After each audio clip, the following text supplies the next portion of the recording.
Cyndi Greenglass. I teach IMC 693. I am a proud alumna of this program, the IMC program, and joined the faculty. We are now doing our very first pioneer class of this same topic, and so this is a wonderful time for you all to be here and all of us in IMC because of the importance of data. And I'm going to make, since this is about measurement and metrics, I'm going to make two measurable commitments to you. You can tell me how well I do at the end. Number one, I will promise you that you will leave feeling confident that you know more about data than you did when you walked in. So I will make that promise to you. And the second one is that you will be maybe a little more passionate about the idea of data and data-driven marketing than you are right now. It may not be as wildly crazy as I am because I'm passionate about data, but I think you are going to feel a lot more interested and excited about it than you perhaps thought you would be. It's hard to follow lunch and a great keynote speaker with this topic, but I'm going to do my level best, and I'm bringing in channeling two of my favorites, especially Mr. Spock. And you know, as marketers, we've gotten ourselves into a bit of a bind, and that's because many of us are great communicators, but growing up and maybe through our undergrad degree and our undergrad experience shied away from math. How many of you have said, I don't like math, or I'm afraid of the math, right? So because of that, two hands up, we're going to do a double high five. Because of that, we didn't take the classes. We didn't get grounded in some of the basic principles that our colleagues did that came through finance and accounting and math and stats, right? So now we went into our master's degrees, or we go into our work, and we don't feel prepared. We feel ill-prepared. So we're intimidated by the math, okay? The other thing is human nature. None of us want to fail, and none of us want to admit that maybe something didn't work. So that's why I say, if you are willing to accept the fact that sometimes, you know, our campaigns don't work, we are willing to be measured and held accountable, which is we were talking about for the last 2 days, the importance of marketing being accountable, and you're not afraid of a little math, then you are going to live long and prosper in IMC marketing. I promise you that. Because the future is data. We are surrounded by it.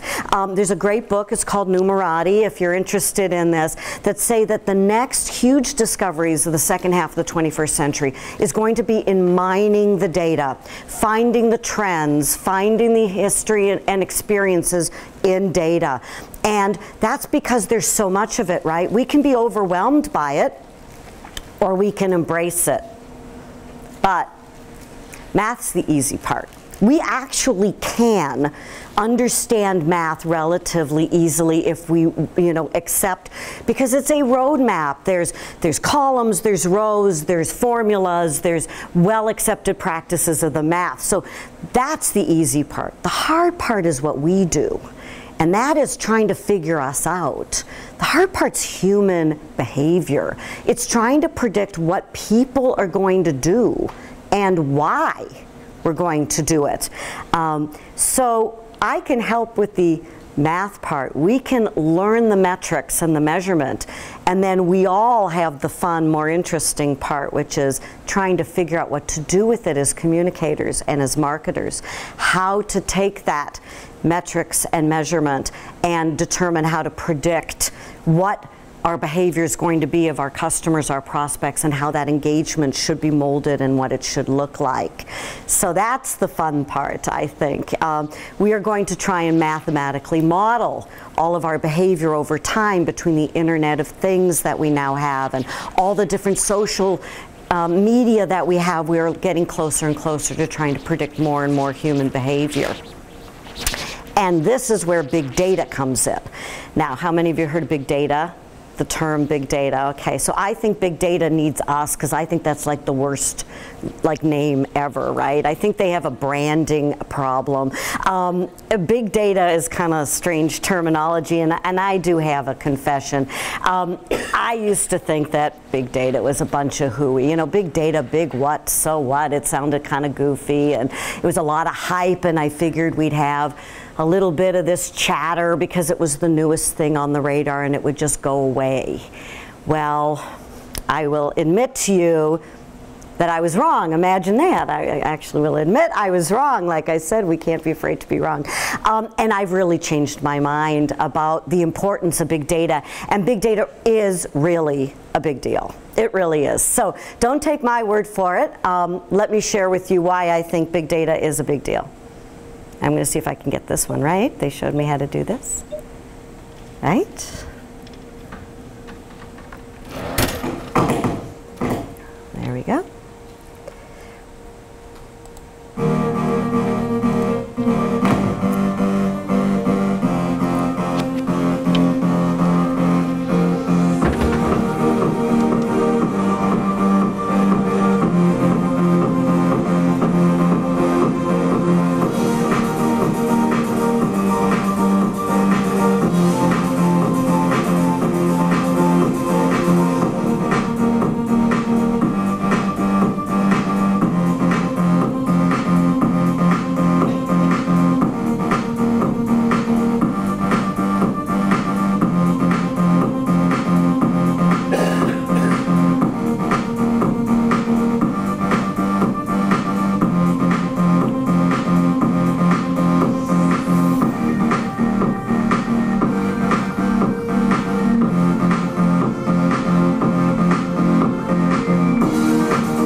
right, are we ready?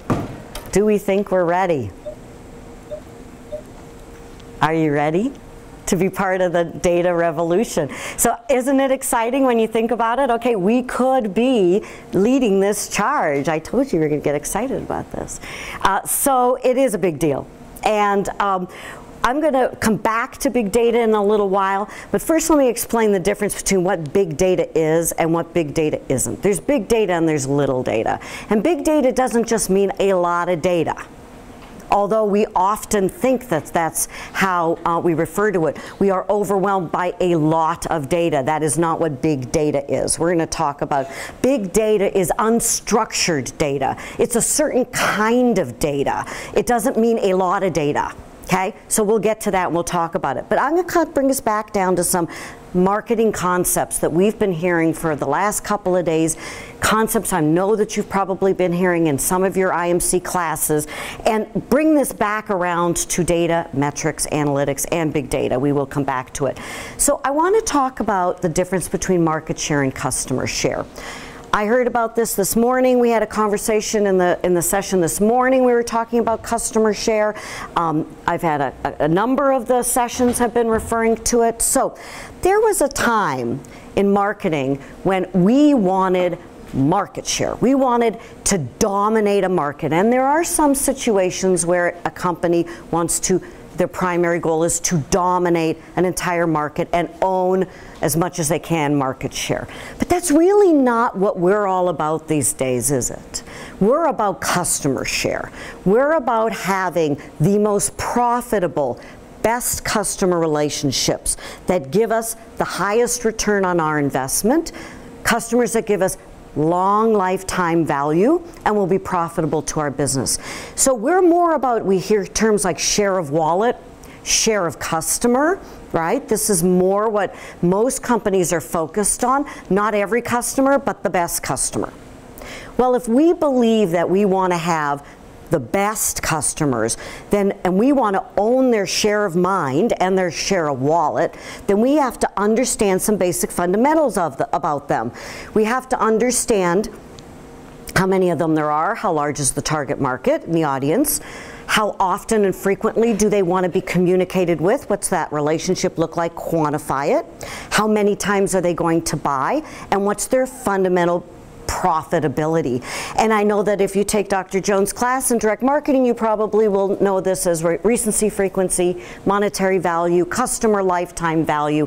These are the quantitative metrics we use to decide if a customer is going to be profitable to us.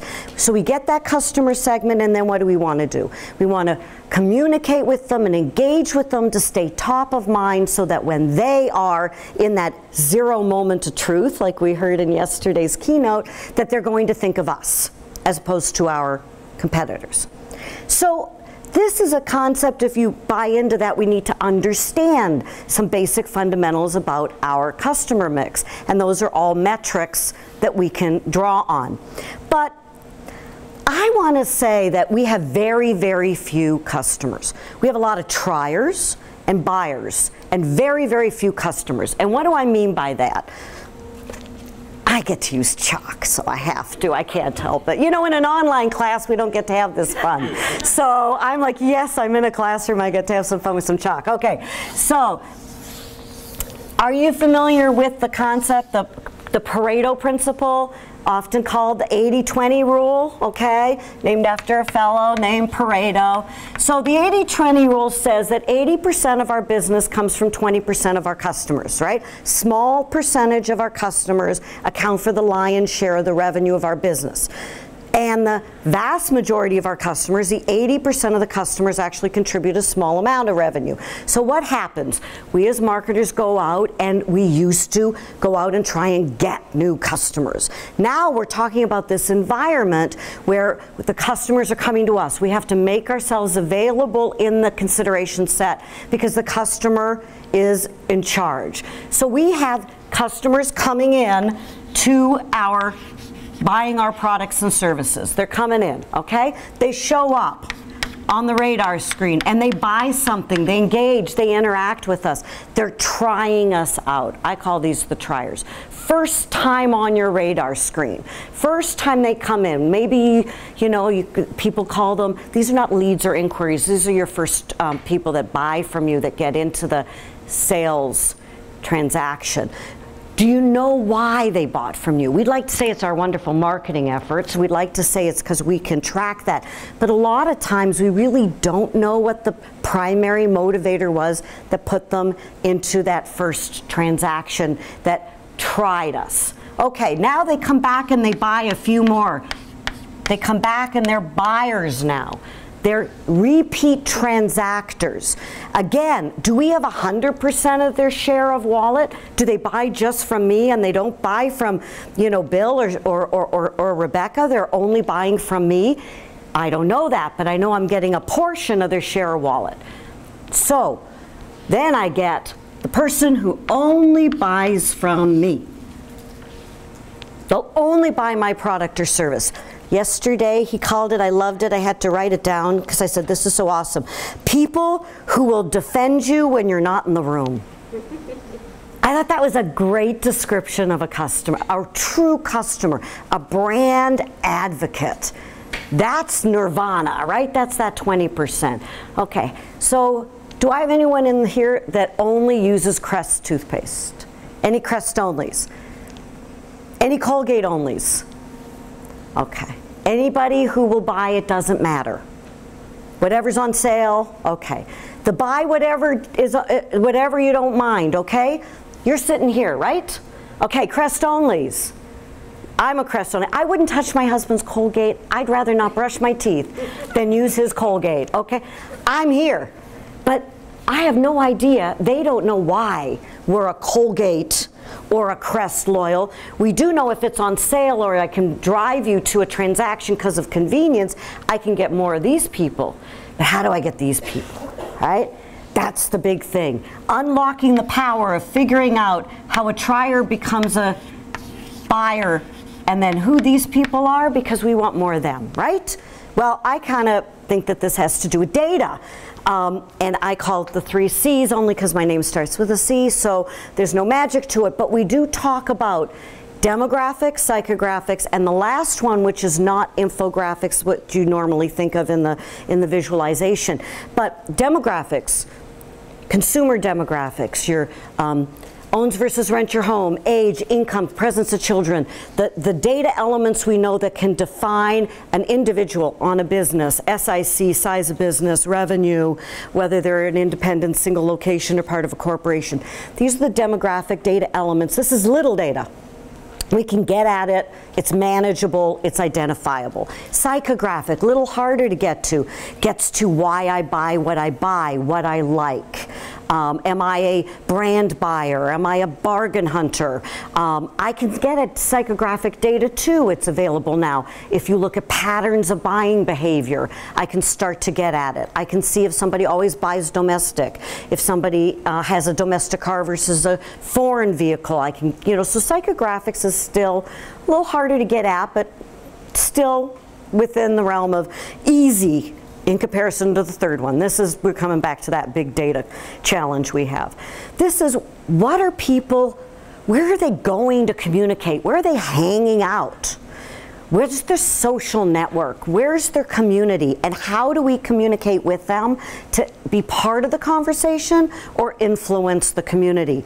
This is the question about where they consume their content and where they are located to communicate. And this is the big data sphere.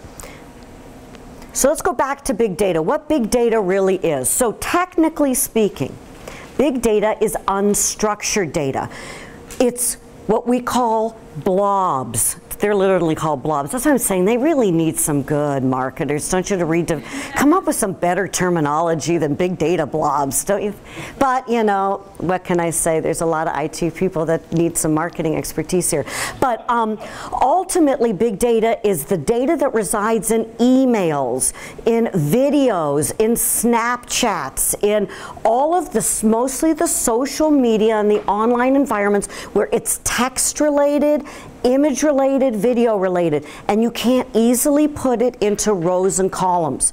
It doesn't fit neatly into the way that we normally analyze data. We really couldn't wrap our head around social media data or any of these sorts of data elements until we develop new technology. And now we have new technology that allows us to actually address big data. We have new types of software and new types of systems, and I'm not going to get into too much technology over it, but the technology had to come first so that we could access this type of data. So I give us all a bit of a pass when we conduct our social media and many of our online campaigns, and we say, well, how'd it do? How are you measuring it? This has been hard to do because we didn't have the tools to do it. We've got tools now that we can do. And the big thing to take away from big data is that what big data does is it provides context to our questions. It allows us to answer the why. So we have all of this transaction data points, and what big data does is it puts the context around it that allows us to provide that last piece of the pie that we were looking at. And that's what's important about big data. Okay? So what about the little guys, the little data? Because that's where most of us spend our time. And that's where we as IMC marketers are going to really, as much as we're all kind of excited about big data to understand what it is, we're going to be spending our time in little data, which still is huge amounts and quantities of it. And we're sifting through little data to figure out what really matters. Why do the metrics matter to us? What is the big deal about us having to speak more accountable and having to measure more as marketers? What metrics do for us is it gives us a lingua franca, it gives us a common language that you can communicate across the board with members of your team, other teams, people who don't speak the same language as you, who don't live and breathe the same campaigns you do, and it levels the playing field. And what I like about metrics is it takes us away from anybody's opinion, because we all have them. And those of us who are passionate about what we do, sometimes the person who's the most passionate wins in some of the meetings you may find yourself sitting in. What this does is it says the opinion doesn't matter. The facts and the data speak for themselves, and together let's collaborate and develop insights. So it no longer becomes whose opinion is more passionately argued. It becomes what insights can we take away from a common set of information, because we all come at it from a very different perspective. So my computer did something very strange here. Ooh.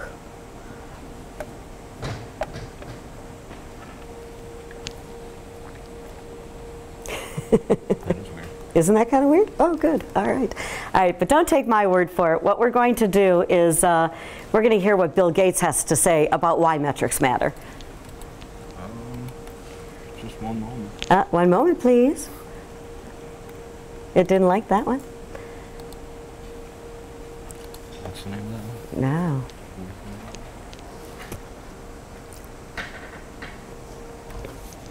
Why metrics matter. Bill Gates. It should come back up.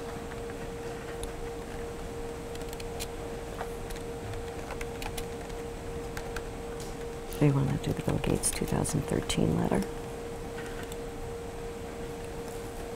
I found it so quickly last time. You did. Bill Gates 2013 letter, if we want to do that. 2013.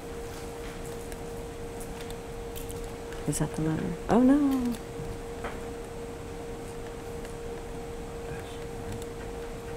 There we go. All right. We're good now. Okay. I'm sure it was user error. No, the computer failed. The computer failed.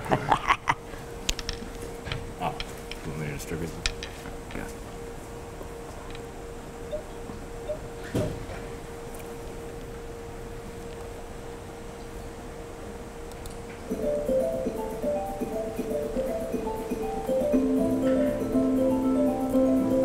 Measurement requires an intense focus, but it can make a huge difference.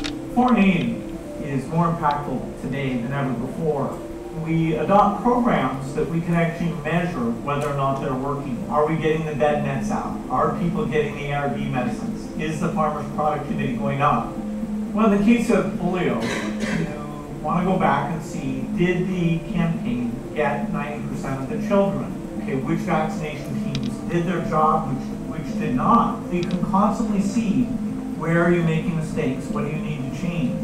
So in contrast to several decades ago, where it was equally well-meaning, now it's more like a business where you know the numbers, you often see what you have to adjust, and that's letting us make huge progress. It'd be a shame if those resources were reduced at a time when they really are making such a huge difference. I'd love to have you read my annual letter, and if possible, give me feedback.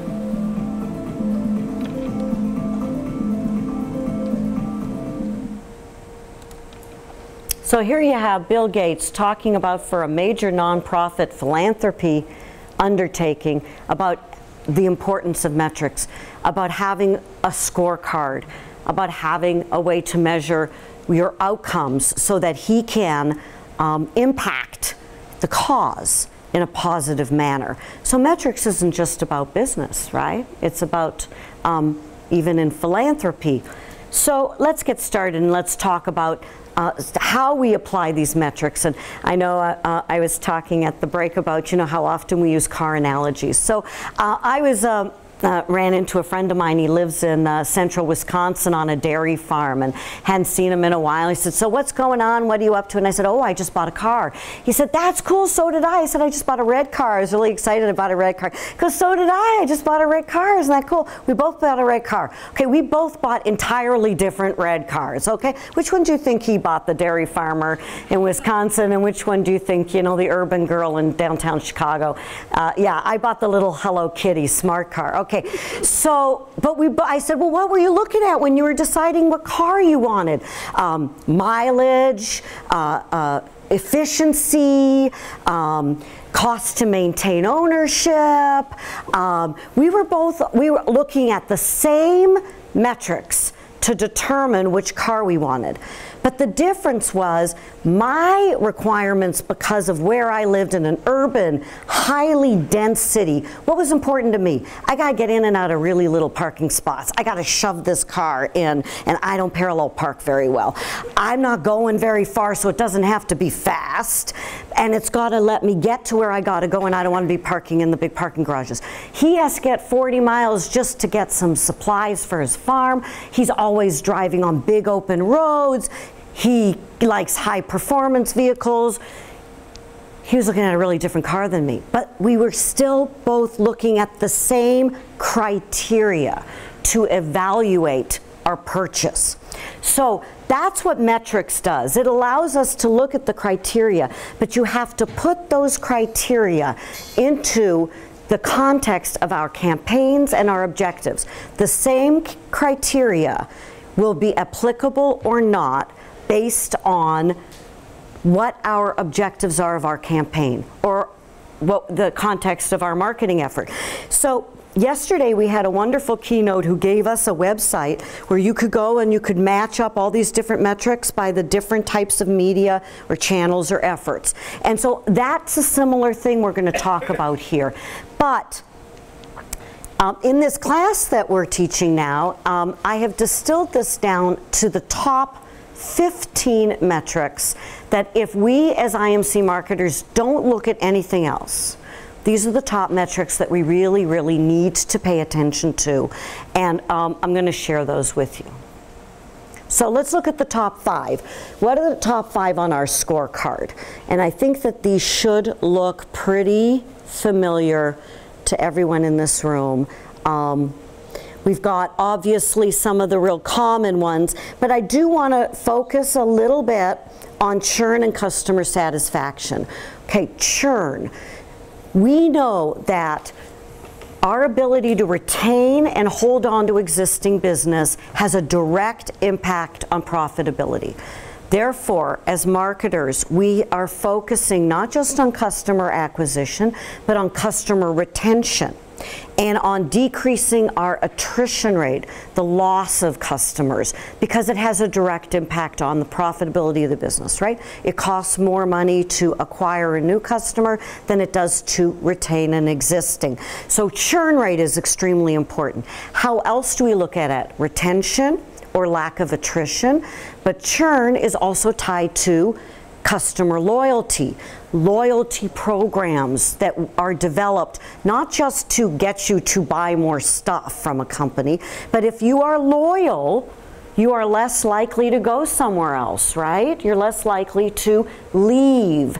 You're less likely to dump AT&T for Sprint, we hope, right? Okay, maybe that's too much of a stretch for us, but loyalty helps decrease churn, which is tied directly to profitability of the business. Okay, you might look and say customer satisfaction. Why is customer satisfaction up there as one of the top 5? That important that we need to focus on, okay? We heard of Net Promoter Score, NPS, Net Promoter Score. Okay, so we also know that customer satisfaction is tied directly to revenue. It's tied directly to profitability of the business. And when you are satisfied, you give your testimonials, you go out and you tell people about how happy you were and how satisfied you were with the experience.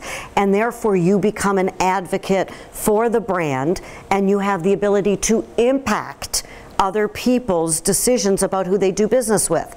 So we know that people want to do business. They go out and they look at the reviews. They ask their friends, peers, and colleagues, what do you think of? And the concept of Net Promoter Score is that they have quantified, if I ask you only one question, how willing are you to recommend product, service to your friends and family? The more likely you are to say, I will recommend, they have tied that quantitatively to customer satisfaction and to long-term profitability of that customer. So we can tie something that may sound not very quantifiable, how satisfied are you, to an extremely important metric. Okay, makes sense? And all of these are really marketing metrics, aren't they? Okay, these are our top 5 drivers. What's next? You got to get inside of the head of the CFO. This is where we lose our leverage, okay? The fact that we have been afraid of the math, or we have stayed away from it, has made marketing what? We are expendable. We are not, our marketing budgets are not absolutely, positively, you can't do without it. Marketing is considered a discretionary expense. You are not a discretionary expense. We are not a discretionary expense. If you tie marketing to what is in the head of the CFO, the metrics that CFOs care about, you don't become discretionary, you become absolutely essential. And our marketing efforts have a direct impact on these metrics here. Okay, so we spent a lot of time talking about these, but I want you to think about it this way. Every one of us is a CFO. We are CFOs of our own households, of our own lives. Or we live with someone who is the CFO of our household or our lives. If you live with somebody who's the CFO, it's like your job. You're the marketer and they're the CFO. If you're your own CFO, you are making decisions every day about, you've got a budget. You've got a limited amount of money that you're bringing in, and you have a certain amount of expenses that you have to pay. Your rent, your whatever, and then you have discretionary. Can you really go out for pizza tonight or hang out with your friends? Not really, because my budget's a little tight this month because of. You're making budget decisions all the time in your life about what you can afford to do and what the return on that investment is in your life. That's what your CFO does every single day. Your company has to decide between funding your marketing campaign and maybe hiring people, updating or maintaining a factory or a machinery if you're in manufacturing. That CFO is making decisions every single day on a limited resource, which is budget money, and how that budget money is going to be allocated. If you want to have the opportunity to get your fair share of that resource, you have to be able to communicate to that financial person why your investment is as important as the other financial investments that the company has to make. So it all boils down to being able to talk the same language they do. And here are some of the things that you can impact that the CFO is looking at. Okay, we all know profit, right? That's a pretty straightforward one. But we do have an impact on all these others too. Certainly lifetime value, right? We talked about the importance of lifetime value. We can speak to that very directly. So when you start to feel like you're losing money, or I didn't get that budget I had last year, or they're coming at you to take away some of your funding, you got to look at yourself in the mirror and say, how good a job did we do as marketers in selling the case in the way that they look at the numbers, okay? Did you make the case properly so they understand it's not discretionary, it's tied to the core of the business? Does that make sense? Okay. And then we got to socialize. We've got social data and web metric data. And we have a terrific course in the IMC program, the Web Analytics. Anyone taken the Web Analytics class yet? It's a terrific course where you we look at a lot of the metrics that really matter online and on the web. And one of the resources and academics that's you read a lot about is a gentleman named Kaushik. And he talks about us distilling down all of our web metrics into 3 main buckets. And those 3 main buckets are acquisition activity, engagement activity, and results. So let's take a look at how he puts those into the buckets that we can understand. Acquisition, acquiring a visitor, acquiring a prospect, or acquiring a customer, getting that individual on our radar screen. And we use all these different metrics to say how successful were we. You know, so obviously we can look at, you know, website visitors, and we can look at total email opens. You know, these are pretty traditional metrics that help us to say, are we doing our good job in measuring how we are acquiring individuals into the relationship or engagement, okay? Then we want to engage them. So if, as we talk about that 0 moment of truth, we have individuals out there and they're searching and they're looking for a product or service, and then they come to your website. And Kaushik has a very disrespectful, but I love expression that he says, he describes bounce rate as, I came, I puked, I left. Which I just think is terrific because it kind of says it all, right? You had nothing relevant to say to me.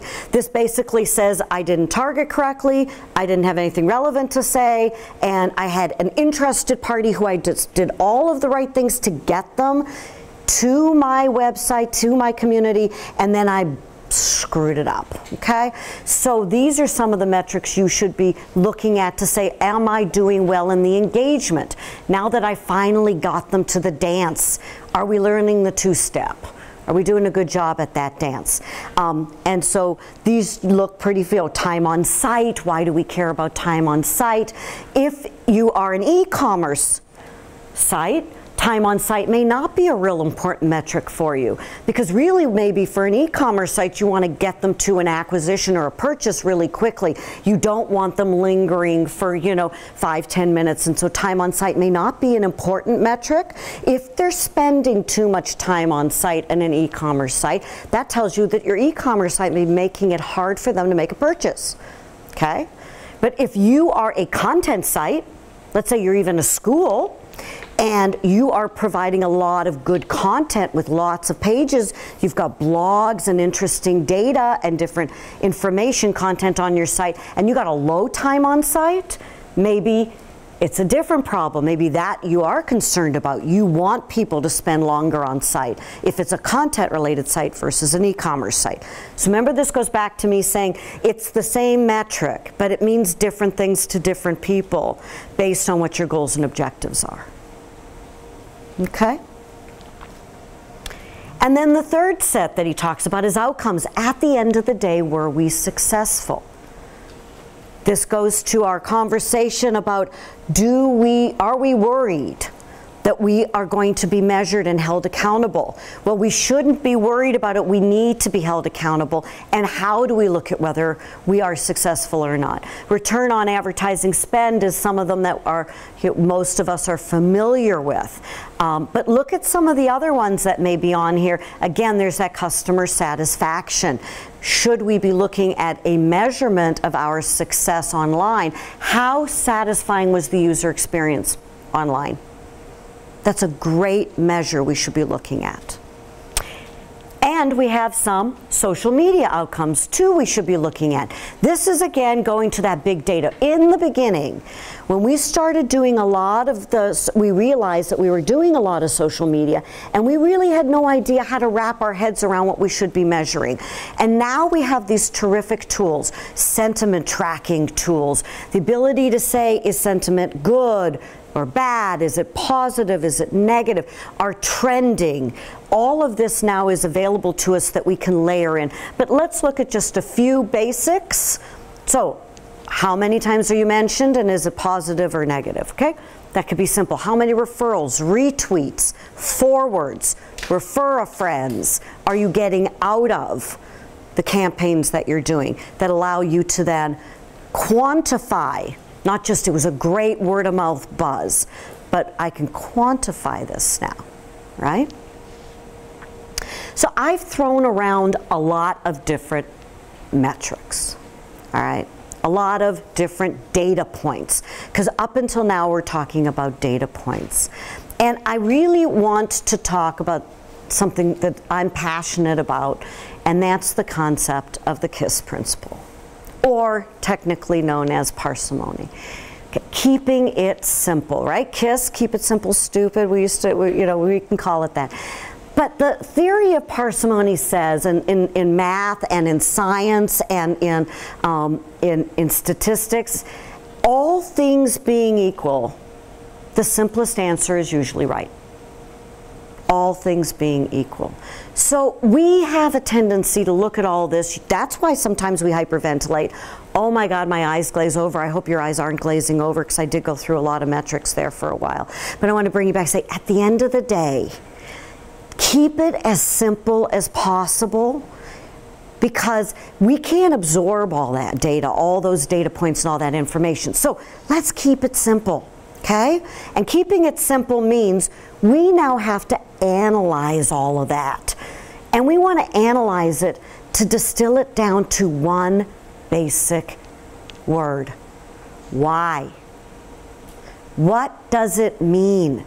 All the metrics do is give you the reporting, and we gotta slog through all of that to get to the magic, and the magic is why. What does it mean? What does it tell us? What can we do with it? And that's the analytics. But reporting and data, it doesn't do anything on its own, and you can't get to analytics without it. So they have to work hand in glove. They have to work together. And the analytics is finding the simple story, the very simple story in all the facts and figures. And that's the fun, I think. All right, I'm gonna get you a little excited. Maybe you don't think that's your definition of fun. Okay, I'm a strange definition of fun. But it's like peanut butter jelly. It's like a Reese's peanut butter cup with no peanut butter in it. It's not very satisfying, and it doesn't taste very good. So if all you do is regurgitate data all day long in Excel spreadsheets, none of us are very interested. Neither is your boss, and certainly not the CEO. When I hear people say the CEO doesn't want to look at my work, doesn't want to look at my spreadsheets, puts it aside and says, yeah, just tell me, what does it say? It's not that the CEO is dumb and doesn't get it. It's that the CEO doesn't want to look at regurgitated data elements. The CEO wants to look at the why. What do I do with it? How do I make a decision based on it? That's what's important, and that's really what we can provide, is that context, okay? That's where the magic is applying the metrics to ask yourself at the end of the day, what is the story and what does it mean? What's the why? And sometimes we don't know that answer. Hopefully, in some cases we do, and in some cases we can get there. Now, I'm a Canadian, and I'm a really avid hockey player, hockey fan. I wish I was a hockey player. I look a little small to be a hockey player, don't I? But I'm a very, very avid hockey fan, and growing up in Canada in the 80s, there's a hockey player named Wayne Gretzky. Some of you, the great one, you got it. And he is still today called the great one, greatest hockey player ever. And he was once asked, what is it about you? How is it that you're so much more superior than every other hockey player ever? And his quote, he said, I skate where the puck will be, I don't skate where the puck is. And that's what we can do as IMC marketers, which is what's so exciting about this new data revolution. What we have an opportunity to do is not only impact the conversation, but to direct the future of where our companies are going by looking not just where we are, did it work or didn't it, but answering the question why. Why should we do, and where should we go next? And so I think it's a really exciting time for us if we can embrace Don't be afraid of the data. Don't be afraid to say some things don't work, and take hold of it. I'm going to take some questions, but before I do, I would really be remiss if I didn't say go Blackhawks for tonight. So being from Chicago, I thank you for letting me talk about my passion for data, and I'll take any and all questions.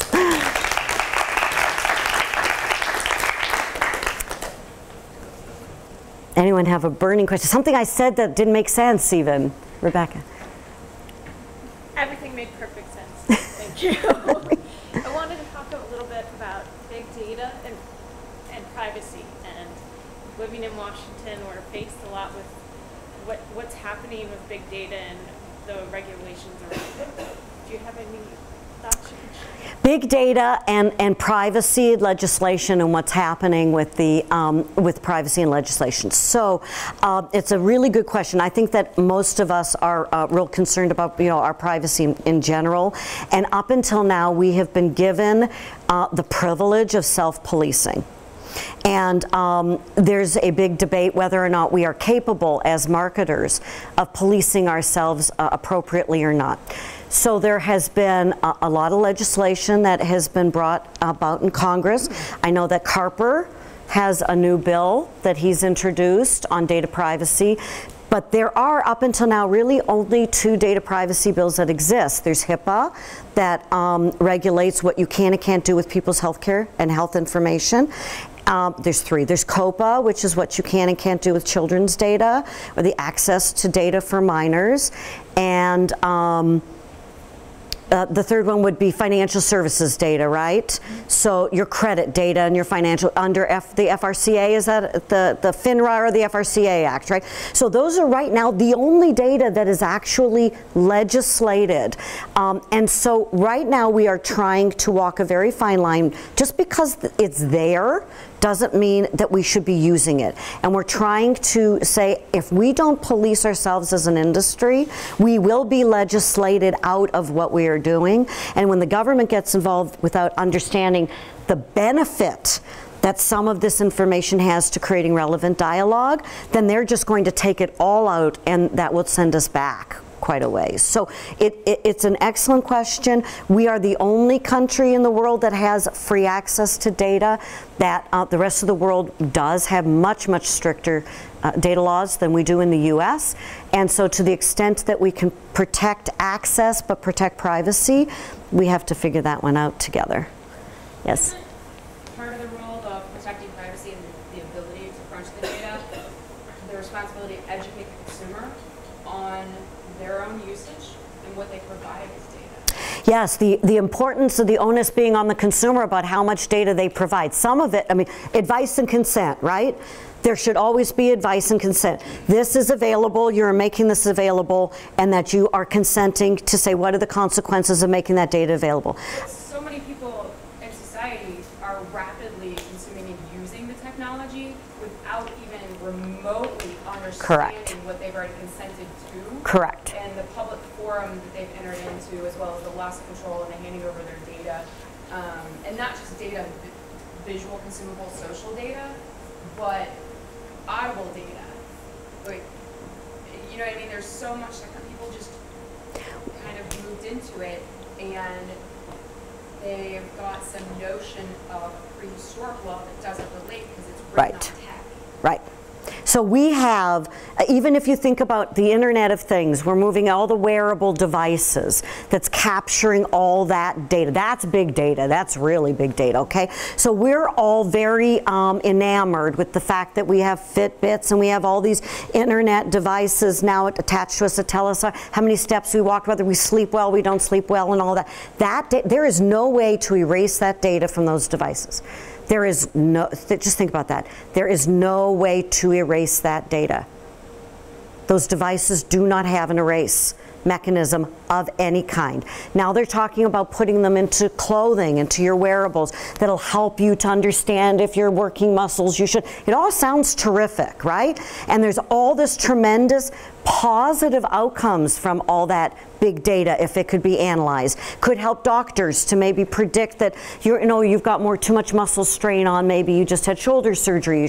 There's all kinds of things that are positive outcomes that we can do. But as consumers, we have to understand that we are opening ourselves up to a brand new era of data collection that we really haven't quite figured out. It is the wild, wild west for us. So when you do this, you are absolutely opening yourself up to, and there is no privacy in this because we haven't quite figured it out yet. Yeah. Question? Are you familiar with the price optimization strategies in the auto insurance industry right now? No, but why don't you, price optimization strategies in the auto industry? Companies like Allstate have gotten into trouble recently because they're engaging with these companies that sell access to data stores, and these data stores essentially will track your journey as a consumer throughout all your purchase history. And so they know what's in your refrigerator, for example, when you purchase at the grocery store. They know what you're purchasing. They know what your annual income is.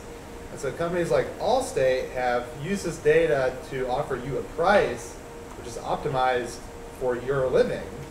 And often, if you make more money, you're paying more for insurance through Allstate than you would if you were making less money. So they're optimizing the price instead of giving you a fixed price across all consumers. Okay, so, if you look at it and you say, as a marketer, if you looked at it from a business model, on paper, it sounds like a really good idea. If I could look at your behavior, and we know that age, income, that information's readily available, that's nothing new. Okay, but if I could look at your behavior and what you buy, how far you drive maybe to get your groceries, and I could offer you an insurance price that matches your lifestyle, on paper, it doesn't sound like a bad idea, right?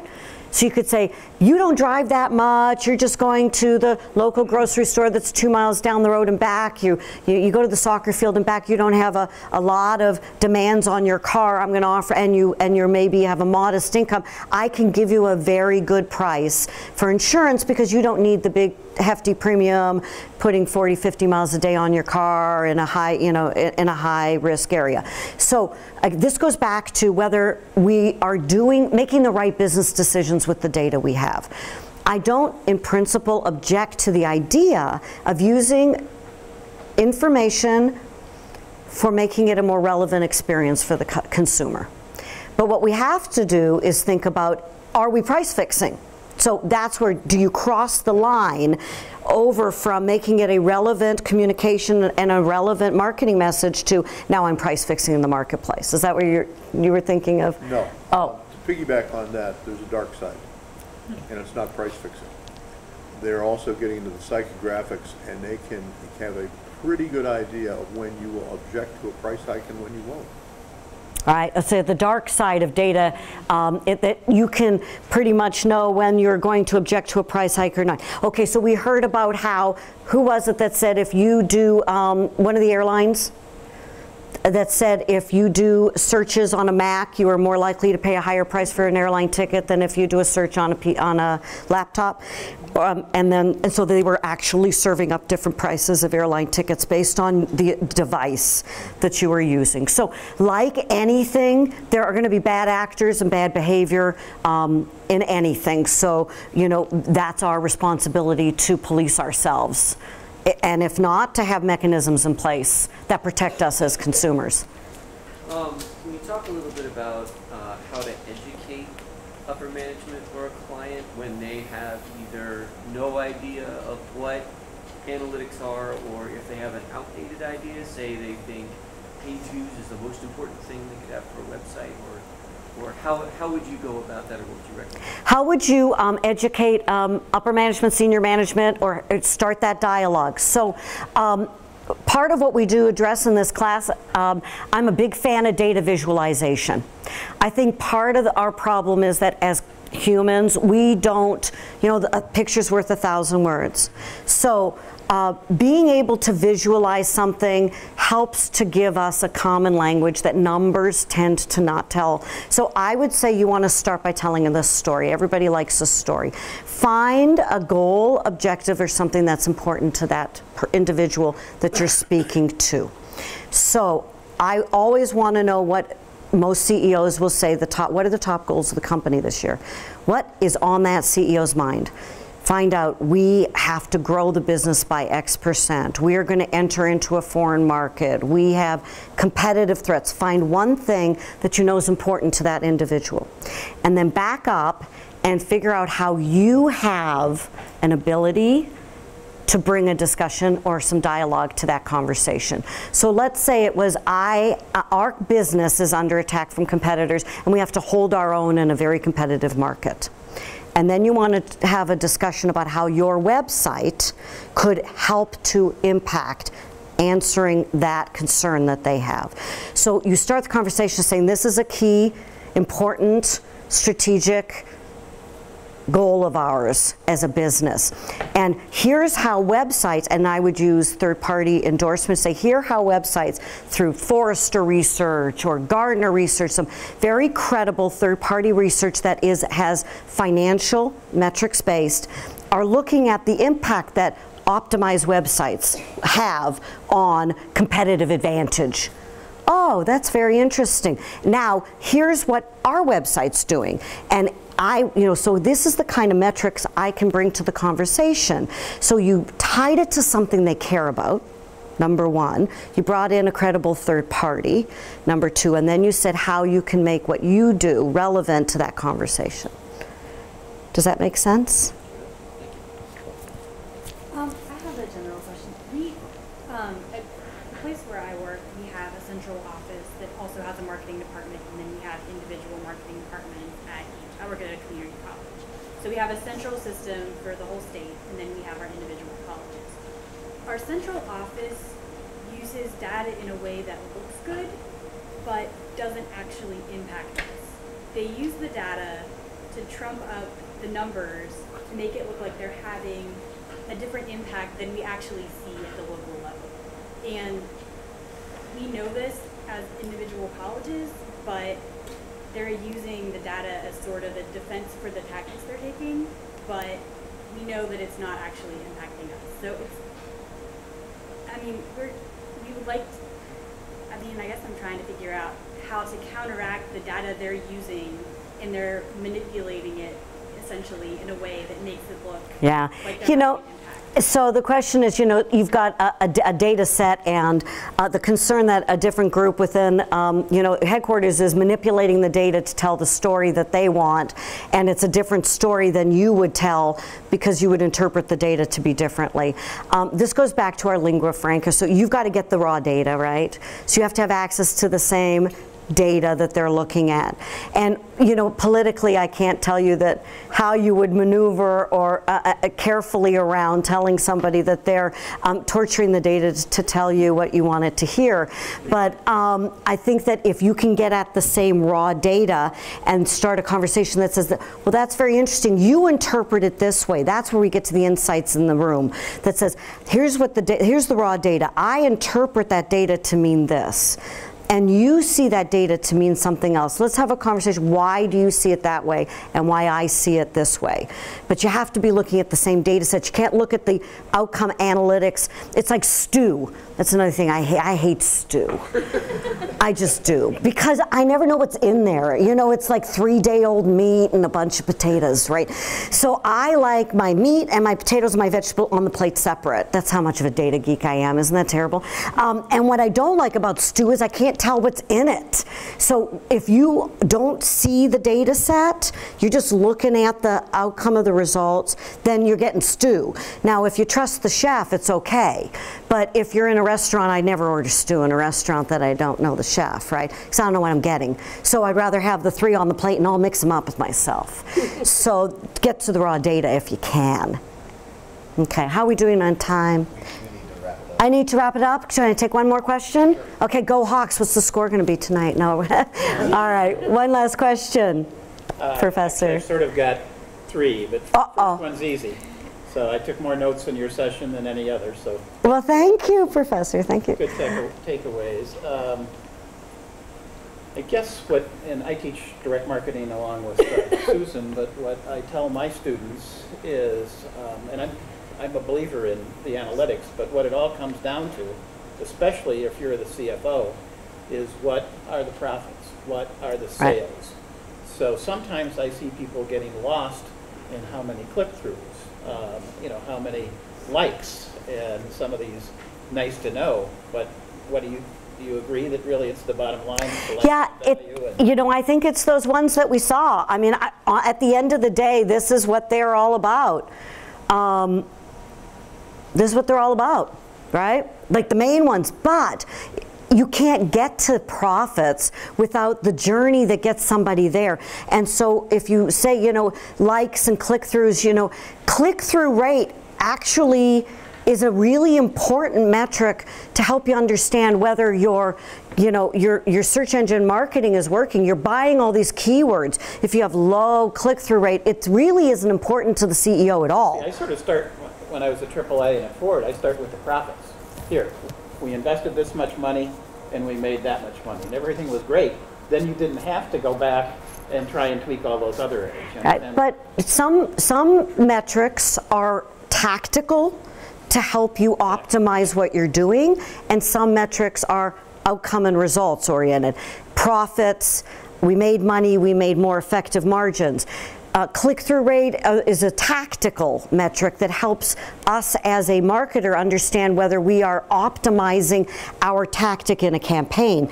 So they're 2 different measures. I saw the president of Fiat speak about 6 weeks ago in the United States, 6 weeks ago. He said, our likes are up this 100%, our click-throughs are up this 100%, our tweets are up 1,000%. Well, I'm from Detroit, and I know the auto industry. They're losing tons of money with Fiat. He never talked about profits. So. Right. It's all about, that's why these conversations go back to how does a company make money? Because if we aren't making, if we're not contributing to the business, then they're going to stop listening to us. So thank you. All right, I got to say thank you very much. We got another session coming up, and enjoy the rest of Integrate.